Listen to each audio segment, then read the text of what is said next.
Abdul Muttalib বলছেন, আমিনা আমি তোমার জন্য একটা সুন্দর একটা ঘর বানিয়ে দিচ্ছি, সেই ঘরটাতে তুমি থাকবে, সেই ঘরটাতে তুমি গিয়ে থাকবে। আমিনা ওই সময় বলছেন শ্বশুর আব্বা হযরতে আব্দুল মুত্তালিবকে বলছেন, আব্বা জান আমি মহিলা মানুষ একাকী কেমন করে ওখানে থাকবো, আমার পক্ষে তো একটা সম্ভব নয়। আব্দুল মুত্তালিব এই সময়তে আমিনাকে বললেন, আমি আব্দুল মুত্তালিব কথা দিলাম, আমি আব্দুল মুত্তালিব কথা দিলাম, তোমার যে ঘরটা আমি বানিয়ে দিচ্ছি ওই মরুভূমির উপরে, এই ঘরে দিয়ে তুমি থাকবে, সমস্ত ঘরের দায়িত্বটা আমি আব্দুল্লাহ নিজে নিয়েছি। আম্মা জান আমিনা, আল্লাহ রাসূলের আম্মা জান হযরতে আমিনা রাদিয়াল্লাহু তাআলা আনহা এই সময়তে শ্বশুর আব্বাকে বললেন, ও শ্বশুর আব্বা জান আপনি দিদি পূর্বে বলেছিলেন আমাকে ঘর পেতে পারবে, কি এমন অসুবিধা হয়েছে আমাকে ঘর ছেড়ে দিতে হবে, এই ঘর ছেড়ে দিয়ে আমি আমাকে চলে যেতে হবে। আব্দুল মুত্তালিবের চোখ দিয়ে টপ টপ করে পানি গড়িয়ে যায়, কিছু বলেন না। আমিনা বললেন, শ্বশুর আপনার আপনি কেন খাইছেন, আপনার চোখেতে কেন পানি আছে, আমি তো বুঝতে পারি না কিসের জন্য, কি কারণে আপনি আমাকে গান থেকে তাড়িয়ে দিচ্ছেন, আমি মহিলা মানুষ কোথায় গিয়ে থাকবো, আমি কোথায় যাবো, এরা মনে করে রাতে আমিনা ফের বললেন, আব্বা জান আপনি আমাকে বলুন কেন এখান থেকে তাড়িয়ে দিচ্ছেন। আব্দুল মুত্তালিব বলতে চাই না, আব্দুল মুত্তালিব চিন্তা করছেন আমি যদি আমিনাকে কথা দিয়ে বলি আমিনা বড় কষ্ট পাবে, আমিনা বড় দুঃখ পাবে, এই না জন্য আব্দুল মুত্তালিব কথা বলতে চাই না। আমিনা নাচের বান্দি আব্দুল মুত্তালিবকে বলছেন, আমার শ্বশুর আব্বা জান আপনি যদি না বলেন আমি এখান থেকে যাব না, আপনি যদি আমাকে বলেন আমি এই ঘরটা ছেড়ে দিয়ে চলে যাব, এই না বলার সঙ্গে সঙ্গে রাতে আব্দুল মুত্তালিব বললেন, আমি আব্দুল মুত্তালিব এটা বিশ্বাস করি না, তারপরেও বলছে আমার যে নয়জন ছেলে এরা মক্কার জ্যোতিষীদের কাছে গিয়েছিলেন, মক্কার জ্যোতিষীরা এদেরকে ভুল বুঝিয়ে বলেছে আমিনা এখান থেকে তাড়িয়ে দিতে হবে, আমিনার গোপনে রাখে, তার কারণে আব্দুল্লাহ চলে গেছে, ওই রোগটা হলো একটা ছড়াছে রোগ, আমিনাকে যদি না তাড়িয়ে দাও তাহলে তোমরা ওখানে চলে যাবে, হবে না, আমি এটা বিশ্বাস করি না, কিন্তু ওদের বুকের দিকে তাকিয়ে তোমার কাছে একটা হাত করে অনুরোধ করছি। আমিনা ওই সময় বললেন, আমার শ্বশুর আব্বা জান আপনি যদি আমাকে বলেন আমি এখান থেকে চলে যাবো,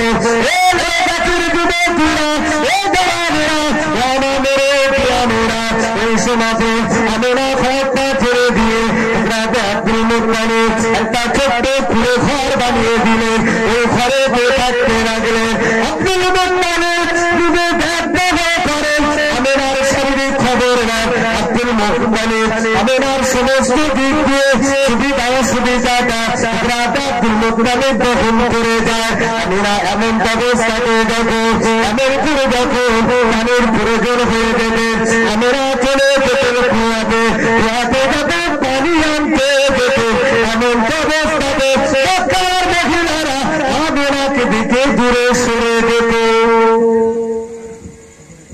হযরতে আমিনা যখন কুয়াতে পানি আনতে যেত মক্কার মহিলারা আমিনাকে দেখে দূরে সরে যেত, আমিনা ঝরঝর করে কাঁদতেন, আমিনা আল্লাহর কাছে কাঁদছেন, আল্লাহ আপনি কি এমন অপবাদ আমি আমিনা আমার তহমত এই মক্কার জমিনে ছড়িয়ে দিলেন, আমি আমিনা আমার তো কোনো অসুবিধা নাই, আমি আমিনা আমার তো কোনো অসুবিধা হচ্ছে না, কিন্তু মক্কার মানুষেরা এরা আমিনা আমাকে দেখে এরা ঘৃণা করে, মক্কার মানুষেরা আমি আমিনা আমাকে দেখে এরা ঘৃণা করছে। হযরত আমিনা যখন কুয়াতে পানি তুলতে যায় খুব সহজে কুয়ার পানিটাকে তুলে নিয়ে আবার ঘরেতে চলে আসে। মক্কার মহিলারা আমেনা চলে আসার পরে তারপরে পানি আনতে গিয়ে দেখেন কুয়ার অনেক নিচে পানি পড়ে আছে। তারা খুব কষ্ট করে রশি বেঁধে কুয়া থেকে পানি তোলেন, কিন্তু আমেনা যখনই আসে তখনই তারা সহজে পানি তুলতে দেখতে পায়।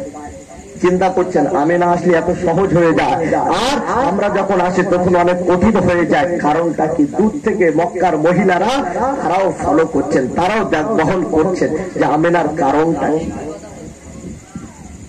আল্লাহ নবীর আম্মা জান হযরত আমেনা রাদিয়াল্লাহু তাআলা আনহা যখন যেখান থেকে হেঁটে হেঁটে যেতে আসমানের উপরে এক খণ্ড মেঘ ছায়া করে যেতে মক্কার মহিলারা এটাও ফলো করে মক্কার মহিলারা তারা আলাপ আলোচনা করতে আরম্ভ করে দিল। মক্কার মহিলারা তারা আলাপ আলোচনা করতে আরম্ভ করলো।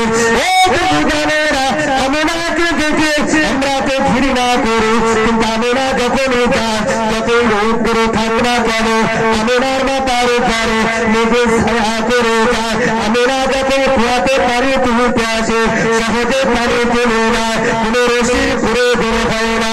না না না না না, আমেনার কোন রোগ নাই, এটা মিথ্যা কথা। এই না মনে করে মক্কার মহিলারা আমেনা যখন আসে আমেনাকে বলতে লাগলো, আমরা আপনার সঙ্গে আছি, আপনি একটু দাঁড়িয়ে যান, এই কুয়ার পাশে আপনি একটু দাঁড়িয়ে যান। আপনি যতক্ষণ দাঁড়িয়ে থাকে ততক্ষণ কুয়ার পানিটা যাবে কুয়ার কানাকানি হয়ে যায়। আপনি কুয়া ছেড়ে চলে গেলে কুয়ার পানিটা নিচে পড়ে যায়। আপনি একটু এখানে দাঁড়িয়ে যান। আল্লাহ নবীর আম্মা জান হযরত আমেনা রাদিয়াল্লাহু তাআলা আনহা দাঁড়িয়ে গেলেন। মক্কার মহিলারা ওরা পানি নিয়ে নিলেন, সর্বশেষে হযরত আমেনা পানি নিয়ে নিলেন। মক্কার মহিলারা ওই সময়তে বললেন, ও বুবু আমেনা, আমরা কয়েকটা দিন তোমাকে ফলো করলাম, আমরা কয়েকটা দিন তোমাকে দেখতে রইলাম, সেখান থেকে হেঁটে হেঁটে যাও আসমানের চাঁদ দিলে তারা যেন আসমানের মেঘগুলো তারা যেন ছায়া করে যায়। যত রোদ করে থাকুক না কেন আমেনা তোমার মাথার উপরে ছায়া হয়ে থাকে। এর কারণটা কি একবার বলবেন? গাছের যুবকেরা, আল্লাহ নবীর আম্মা জান হযরত আমেনা রাদিয়াল্লাহু তাআলা আনহা মক্কার মহিলাদের ঘরে বলেছিল, ও মহিলারা, ও মহিলারা, না না না না না, আমি তারপরে আল্লাহ পাক এত বড় নিয়ামত দিয়েছেন। সেই নবীর উম্মত, সেই রাসূলের উম্মত আমি আপনি হয়েছি। আল্লাহ নবী দয়ার নবী রহমাতাল লিল আলামিন, নবীকে আল্লাহ কতটা পাওয়ার দিয়েছেন।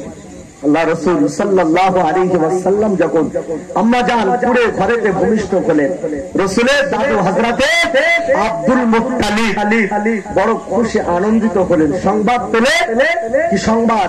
যে আব্দুল্লাহর একটা পুত্র সন্তান হয়েছে। হযরত আব্দুল মুত্তালিব আসছেন দেখা করবেন। আমেনার পুরে ঘরটা যেন ঘিরে দাঁড়িয়ে আছে। আব্দুল মুত্তালিব একদিন আসে ফিরে চলে যায়, কিতাবের ভিতরে এসেছে 2 দিন আসে ফিরে চলে যায়, তৃতীয় দিন আসে ফিরে চলে যায়। চতুর্থ দিনের মাথায় আব্দুল মুত্তালিব দিয়ে আল্লাহ রাসূল সাল্লাল্লাহু আলাইহি ওয়াসাল্লামের চাঁদ মুখখানা দেখেছেন। জোরে বলেন সুবহানাল্লাহ। আল্লাহ রাসূল সাল্লাল্লাহু আলাইহি ওয়াসাল্লামকে কারণ ফেরেশতাদের আনাগোনা আমিনার পুরে ঘরটা যেন একেবারে নূরে নূর হয়ে গেছে, নূরে নূর হয়ে গেছে। ছোট্ট করে একটা কথা বলি, আল্লাহ রাসূল সাল্লাল্লাহু আলাইহি ওয়াসাল্লাম যখন এই রবিউল আউয়াল শরীফ মাসে এসেছিলেন, আউয়াল শরীফ মাসে যখন পৃথিবীর জমিনে এসেছিলেন, আল্লাহ রাসূলের একজন চাচা, নাম তার আবু লাহাব, নাম আবু লাহাব। আবু লাহাবের একটা দাসী ছিল, সেই দাসীটা আবু লাহাবকে এসে বলছেন যে আপনার যে ভাইটা দুনিয়া ছেড়ে চলে গেছেন আব্দুল্লাহ, সেই আব্দুল্লাহর একটা পুত্র সন্তান হয়েছে। আবু লাহাব শুনে অনেক খুশি হয়েছিলেন, আনন্দিত হয়েছিলেন। আনন্দিত হয়ে খুশি হয়ে ওই দাসীটাকে আজাদ করে দিয়েছিলেন যে যাও, আজ থেকে তুমি একটা আমাকে সুসংবাদ দিয়েছো, এই সুসংবাদের জন্য আমি তোমাকে আজ থেকে আজাদ করে দিলাম। আবু লাহাব যখন আজাদ করে দিলেন, কেতাবের ভিতরে এসেছে আবু লাহাব যখন দুনিয়া ছেড়ে চলে গেছেন, মারা গেছে, হযরতে আব্দুল্লাহ ইবনে আব্বাস খওয়াব দেখছেন, স্বপ্ন দেখছেন। হযরতে আব্দুল্লাহ ইবনে আব্বাস খওয়াব দেখছেন, স্বপ্ন দেখছেন। আবু লাহাবকে বলছেন, ভাই আবু লাহাব তুমি কেমন আছো একটু বলবে? তা বলছে, আমি সারা সপ্তাহ কষ্টে থাকি, কিন্তু সোমবার দিন এনে আমি আবু লাহাব আমার কবরের আযাবটা মাফ হয়ে যায়, আবার সোমবার দিন চলে গেলে আবার কবরের আযাব শুরু হয়ে যায়। আব্দুল্লাহ ইবনে আব্বাস জিজ্ঞাসা করলেন, কারণটা কি? কারণটা কি? ওই সময় আবু লাহাব নিজে নিজেই বলছে, কারণটা হলো যেদিন আমার ভাতিজা মুহাম্মদ দুনিয়াতে এসেছিলেন দিনটা ছিল সোমবার, আর ওই সোমবারে আমি যে দাসীটা আমাকে খবর দিয়েছিল, আমি একটা দিন খুশি হয়েছিলাম, একটা দিন আনন্দিত হয়েছিলাম। ওই একটা দিন খুশি হওয়া, আনন্দ হওয়ার জন্য আল্লাহ পাক ওই সোমবার দিন এলে আমার কবরের আযাব মাফ করে দেয়। আবার যখন মঙ্গলবার শুরু হয়ে যায়, আবার আমার কবরের আযাব শুরু হয়ে যায়। তাহলে আবু লাহাব ঈমান আনেনি, রাসূলের চাচা ঈমান আনেনি। তারপরে যদি একটু মহব্বত, একটা দিন ভালোবাসার জন্য যদি ওই একটা দিন কবরের আযাব মাফ হয়, তাহলে আমরা তো উম্মতে মুহাম্মাদী, আমরা তো ঈমান এনেছি, আমরা তো কালেমা পড়েছি, আমরা তো ঈদে মিলাদুন নবী পালন করছি, আমরা তো রাসূলের মহব্বত অন্তরে নিয়েছি, তাহলে